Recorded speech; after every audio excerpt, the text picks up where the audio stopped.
अस्सलाम वालेकुम my dear students, उम्मीद है कि आप सब ठीक होंगे। आज बच्चों हमारा लेक्चर नंबर 2 है। I come to principles of accounting.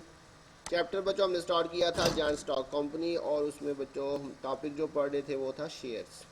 Last lecture के अंदर बच्चों हमने शेयर से रिलेटेड जो है वो कुछ जनरल एंट्रीज डिस्कस की थी, और इसके अलावा हमने बच्चों बैलेंस शीट का फॉर्मेट जो है वो पढ़ा था। तो मुझे उम्मीद है कि बच्चों आपने वो जनरल एंट्रीज और बैलेंस शीट का जो फॉर्मेट है वो याद कर लिया होगा। तो आज के लेक्चर में इंशाल्लाह हम जो है वो इसकी एक्सरसाइज नंबर 1 सॉल्व करेंगे। तो सबसे पहले बच्चों क्वेश्चन को रीड कर लेते हैं। लिखा हुआ, जिस Sajid limited was registered with an authorised capital of ₹20 lakh, 20 lakh उसका बच्चों ऑथोराइज कैपिटल है, divided into 2 lakh ordinary share of ₹10 each, जिसे उसने 2 लाख शेयर्स में डिवाइड किया और एक शेयर की जो वैल्यू है बच्चों वो 10 रुपये है। The company issued 1 lakh ordinary share to general public for subscription at par value on 1st July 2005. Subscription date was fixed 15 July. जी बच्चों, सब्सक्रिप्शन डेट मतलब एप्लीकेशन की जो लास्ट डेट है वो 15 जुलाई। Pass the entries in the books of the company if applications for 1 lakh shares were received. Shares were allotted on 31st July 2005. Also show how the figures would appear in balance sheet of company.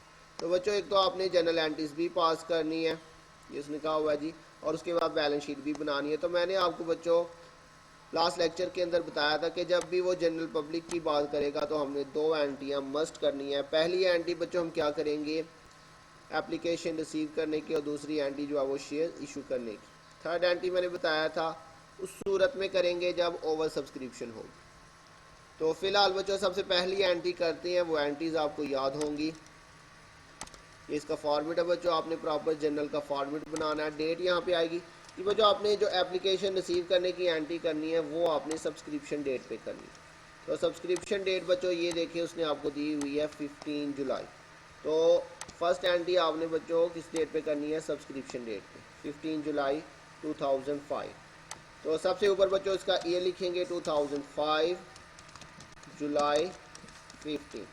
तो बच्चों entries आपको याद होंगी। Application receive करने की entry करेंगे सबसे पहले, और एंट्री होगी बैंक अकाउंट डेबिट और शेयर एप्लीकेशन अकाउंट क्रेडिट।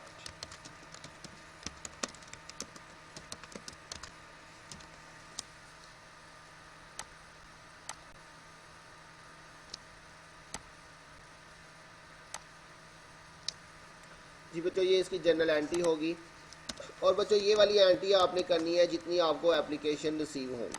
तो देखें बच्चों 1 लाख हमने शेयर इशू किए थे इस क्वेश्चन में, और 1 लाख ही हमें जो है वो एप्लीकेशन रिसीव हुई है। तो आपने बच्चों ये एंट्री करनी है एप्लीकेशन रिसीव के साथ। ये चीज़ आपने बहुत अच्छी तरीके से याद रखनी है। फर्स्ट एंट्री आपने किसके साथ करनी है, एप्लीकेशन रिसीव। इशू बच्चों जितने मर्जी किए हों, हमने ये वाली एंट्री किसके साथ करनी है, एप्लीकेशन रिसीव। तो एप्लीकेशन रिसीव बच्चों हमें कितनी हुई, 1 लाख हमें बच्चों एप्लीकेशन रिसीव हो गई, और जो है एक शेयर जो है वो कितने रुपए का था, 10 रुपये। ये क्वेश्चन में मेंशन था, पावर वैल्यू उसकी बच्चों 10 रुपये।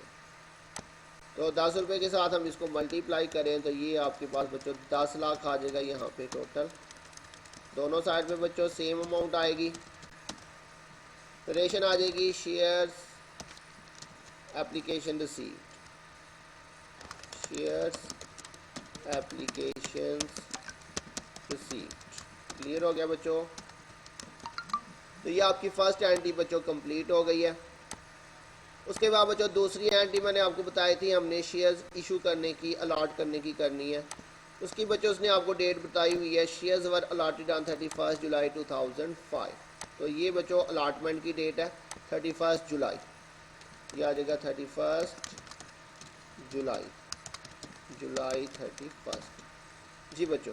तो ये अब इसके बाद बच्चों नेक्स्ट एंट्री क्या होगी वो आपने याद की होगी। इसमें मैंने आपको बताया था जो आपने फर्स्ट एंट्री में शेयर एप्लीकेशन क्रेडिट किया हुआ है, इसी को बच्चों आपने क्या कर देना, डेबिट। तो शेयर एप्लीकेशन अकाउंट डेबिट हो जाएगा, और शेयर्स कैपिटल अकाउंट जो है वो आपका क्रेडिट हो जाएगा। जी बच्चों ये वाली एंट्री हमने शेयर्स इशू के साथ करनी है। तो इस क्वेश्चन में अगर हम देखें तो ये एप्लीकेशन रिसीव हुई थी 1 लाख, और इशू हमने कितने करने थे बच्चों, 1 लाख। तो 1 लाख ही इशू है और 1 लाख ही हमने एप्लीकेशन रिसीव की थी। तो इस क्वेश्चन में तो दोनों एंट्री जो है वो सेम हो रही हैं। 1 लाख से ही बच्चों ये एनटीवी हो जाएगी आपकी 1 लाख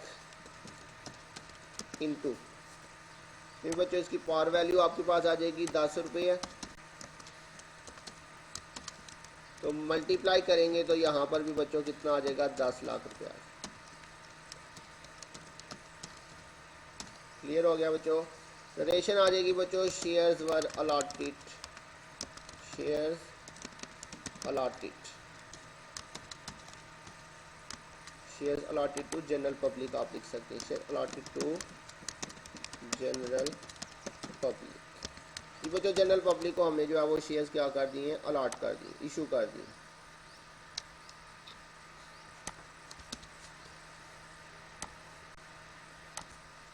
इसके अंदर बच्चों थर्ड एंट्री नहीं होगी। थर्ड एंट्री बच्चों तब होगी जब हमें ज़्यादा एप्लीकेशन आ जाए, जैसे कि यहाँ पे इशू 1 लाख किया और एप्लीकेशन भी 1 लाख ही आई है, इसलिए इसमें थर्ड एंट्री नहीं होगी। थर्ड एंट्री तब होगी जब हमने इशू जो है वो 1 लाख किया लेकिन एप्लीकेशन हमें ज़्यादा आ जाए, 1,10,000 1,20,000, उस सूरत में बच्चों हम थर्ड एंट्री करेंगे। इसके बाद बच्चों उसने बैलेंस शीट पूछी हुई है, तो बैलेंस शीट बनाते हैं। बैलेंस शीट का फॉर्मेट बच्चों मैंने आपको याद करने के लिए दिया था, वो आपने याद कर लिया होगा। इसके अंदर भी बच्चों 2 साइड्स आती हैं हमारे पास, लाइबिलिटी और एसेट साइड। तो लाइबिलिटी साइड में बच्चों हमने फॉर्मेट के अंदर देखा था, सबसे पहले हमने बच्चों क्या चीज़ लिखनी होती है, ऑथोराइज्ड कैपिटल। ऑथोराइज्ड कैपिटल बच्चों क्वेश्चन में गिवन था।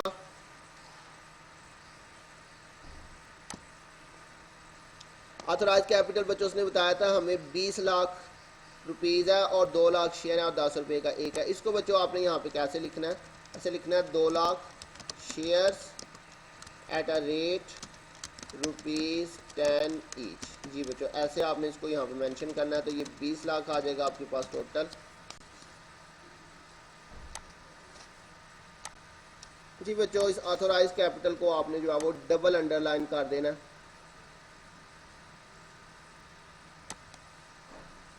उसके बाद बच्चों नेक्स्ट हेडिंग हम लिखेंगे यहाँ पे issued, subscribed and paid up capital. ये हमारी बच्चों सेकंड हेडिंग आ जाएगी, issued, subscribed and paid up capital. इसके अंदर बच्चों हमने जितने शेयर्स इशू किए हुए हैं वो हमने यहाँ पे लिखने हैं। तो देखें बच्चों हमारे पास ये आप अपनी जनरल एंट्रीज में से देख के लिखेंगे। ये बच्चों देखें जो सेकंड एंट्री है इशू वाली, शेयर कैपिटल जिसके अंदर लिखा हुआ है बच्चों, यहाँ पे आपने जितने शेयर्स लिखे हुए हैं वो वाले शेयर्स आपने वहाँ पे लिखने हैं। क्लियर हो गया।